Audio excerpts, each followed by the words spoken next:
Okay, so here we have the finished product, the National HRO Jr. This was a ham radio that was acquired through a friend of a friend. Now, this ham radio, from my understanding, resided in some sort of port in Alaska, and it was used to communicate from ships to the mainland, and from little handheld portables along the Alaskan borderline, and all the way down to ships that were docking in Alaska and going through the Alaskan ports. As you can see based on the coil information, you can see the Alaskan vessel ships, distress calls, and boats only frequency indication on the coil. So what I've done, I've completely taken this apart, repainted. I done the little nice little texture painting. I sanded the whole thing. As you can see, everything was completely repainted. I sanded it, cleaned it, took it completely apart, and I went ahead and painted it and cleaned it up. Now, as you can see, pay attention to this National Northern radio. This is a model S-20, serial number 1.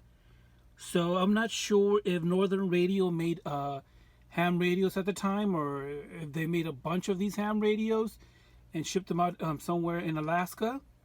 But as you can see, this is the first one of many radio. I'm not sure of many radios, so the only one. But like I said, it also has a special feature, the clipper. This is interesting. The clipper is like a noise reduction type circuit. It works well. It I guess wherever they had this radio, it was wherever they had it set up, there must have been a lot of generators or alternators or noise, and this, by setting this clipper up to the top, enabling it, definitely cut in on the noise, reduces the noise. It's pretty much like a noise filter. That's all it is. It still works well. So this is it. It's the finished product. It works beautifully. It's very, very sensitive. What I've done is I went ahead and did a recalibration. I peaked the IF transformers and brought it to life. It like I said, it works beautifully. It works well. I have another band here. Let me show you. I have this one that I've used. This is obviously the 0.48 to 0.96 millicycles, the AM band. It's just your regular broadcasting band. I put this one in there, picks up AM radio, great and beautifully. As far as let me show you what I've done. As far as the cable, I went ahead and I got this cable, 2 for the AC. As you can see, 2 are the AC and 2 the high voltage. And I think it's a gauge 18, if I'm not mistaken. So I redid the cable, repainted, cleaned it up. Now let's take a look inside. As you can see, I went ahead and redid all the wires. I replaced all the components. Every component in here has been replaced with a new old stock. All the wire is your silver coated teflon wire. These are the IF transformers that I peaked up and tuned. The oscillator, the 47 tube, and this is part of this tube right here is part of the clipper or the noise reduction circuitry. Everything's original as far as the circuitry design. I didn't touch anything. I left it as original from the manufacturer or the hobbyist, whoever had this before me. It's heavily modified. There's a lot of mods. I don't think you can ever find a HRO that has not been modified or modded in some sort of form. Like I said, the radio works wonderful. In my next video, I'm going to demo it. I don't have my antennas down, so I got to put another antenna up so I can do a quick presentation. But here it is. Here's the top. Let me stop talking so you can go ahead and take a look.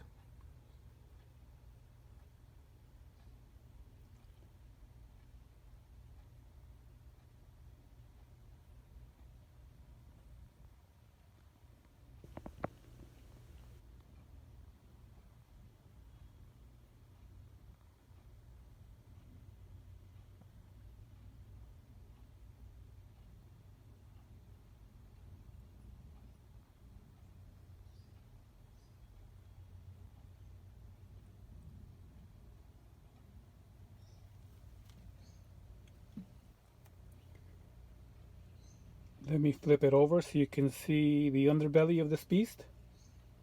Give me a minute.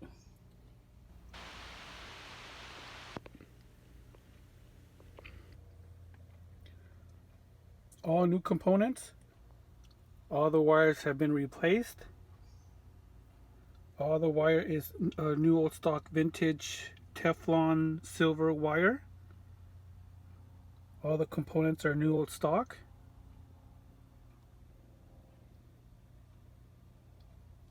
Wire for wire has been replaced. I did not undo any of the mods. As you can see, this wire here leads into that clipper mod.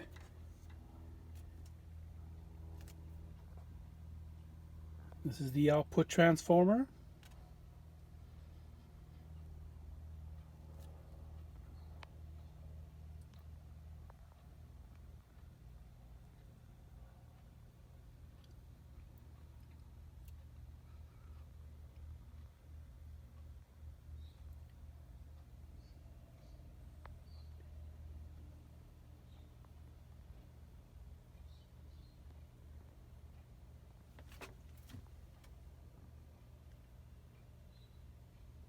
So that's pretty much it. Let me bring out the baggie of components that I replaced. Now, I'm not sure if you have ever had a chance to work with the National HRO receivers, but these receivers are notorious for having resistors that are all over the chart, some up to 100% off tolerance.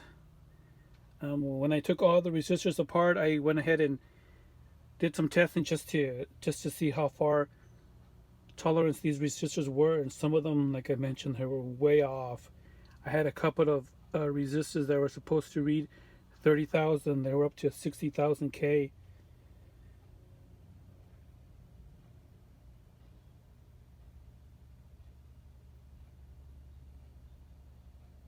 So if you do decide to take on a new receiver, an old receiver, and update with new resistors and capacitors,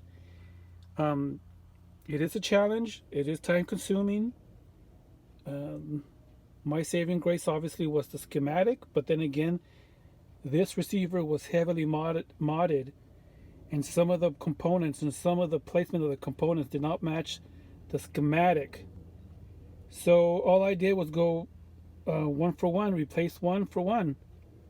I was thinking about go ahead and doing a re-engineer and go ahead and doing a schematic out of this, but that's very time consuming and I don't have the patience for that.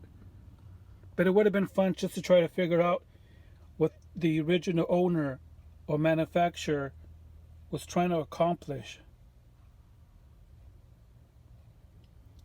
Okay, let me get you the parts so I can show you what I've done as far as all the components that I took apart. So these are the components I took off this National.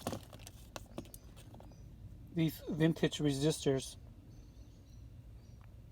are way off. All of these are way off. They're nice and beautiful. I think this one measured 30,000. Yeah. So these are all the components that I replaced with new old stock. This is shorted. The mica mold think these are what, micro mold, shorted. All these are leaky. God, all of these capacitors are leaky, not one. These are the electrolytic.